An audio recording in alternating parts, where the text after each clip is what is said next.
පොඩි කැරිය කන්න යන්නේ පුතමයි පන්න ගන්නේ ඒත් අපි වයලුම් ගස් යවන්නේ මස් කරන්නේ මකලා දාන්නේ දැන් නිදල්ලේ මරලා දාන්නේ වරදලම වරද ගන්නේ දැනුයි හතුරට මවද ගන්නේ මාර පවක්නේ බය වෙන්නේ පන්නේ මම බර කරන්නේ එක පවේ අම්මේ බය කරන්නේ කටින් තමයි ගොඩක් අය කරන්නේ මම කරමන්නේ අය කරන්නේ කවදන් දන්නේ මට පේන්නේ රංගමයි පාන්නේ මම දන්නා උඹ හංගලයි ගාන්නේ මම අතේ කොල්ල පෙන්නලයි ගාන්නේ මුණට කියන්නේ ගුරුවෙත් යටින් හතුරු ඒ කැරි චාඩර් ගති මුසිකඩ පන මූසිල අව බවන කොසට බාලතින් උඹ කොල්ලඹ කරගාල මදි ඒ කැබඩි කොල්ලංග පාවලදි ඉන්දුවයක කාල කනි මඩුවලිකකින් ගාල මදියු කියන්නේ මහත්මයයියු හතර වටේට මහත්මයයියු මන්දන්න කීම පමණ බයයු දිනප නැත්තන් එක අතුරු ගායිනුව බොරු කයිවරු කරන අසම සෙල්ලම පයිමාරු නම කැරිය වසගම කයි චාඬු උඩ යදි පරිස්සමෙන් මන්දක තල්ලං කපයි තටු සොසා මොකද වෙන්නේ ඇයි හුත්ත බොකම වෙන්නේ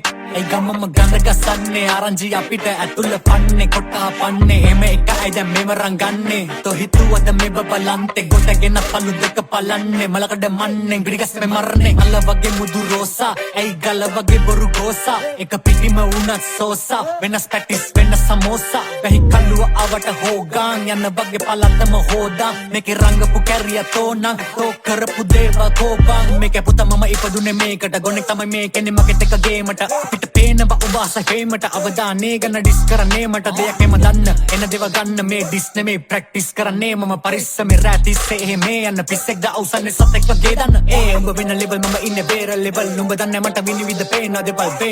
වෙනුන්න පේන දෙපල් ලිම් මැඩියලින්ද තුලම වෙයි වගේ පල්ලපි අසුරු කළ කලින් ඇති තරම් කල්ලිති මන් දන්න උඹේ බරු වලට කලනවා ගදගෙන නම් අවදානෙන් ඉන්න මම කිව්ව දේ අහන් ලෝකේ අවදානම් වෙන්න පුළුවන් අතුරු දහන් කරන දේවල් නම කරන්නේ බහන් තොපි අපි ගැන මිනිසුන්ට පවන්නේ පහ මම දන්න ඇවිලෙන ගින්න නිවන්න වහන්තර බවද පය පස්සට තියපම් බහ පොඩි වපසරියක උඹ කියන කතා කුමිය වගේ බොතලේ හැදෙන්න පියන බහම් පොඩි කැරියන්නේ මේ කියන තරම් ගෝතේ දීපු නඩු ගන්න කියන්නද මං උඹ කැරියන්නේ සියල්ලම දන්න උඹ යාළු උඹ ගැලුන හේතු කියපම් බලන්න වත ගල්ලපන්නේ කොල්ලන්ගෙන් වියදම් කරන්නේ කල්ලේ දඬුවම කොනේ බොට නියම කරන මොකද වෙන්නේ ඇයි හුත්තු බොකම වෙන්නේ කල්ලියට සෛල දාන්නේ පාරක දැක්කොතින් කන පලන්නේ හමන්න වන්නේ ඒකෙන්ද එන්නේ උඹ එකෙන් නම් මේකේ මං එන්නේ උඹේ උන්නේ පවලා දෙන්නේ මනුවර නම් බවලා දෙන්නේ කවම දෙන්නේ මොකද වෙන්නේ දැන් කියපන් මොකද වෙන්නේ සෝසා මොකද වෙන්නේ හුත්තු මොකද වෙන්නේ කවුද හුත්තු සෝසා කවුද හුත්තු සෝසා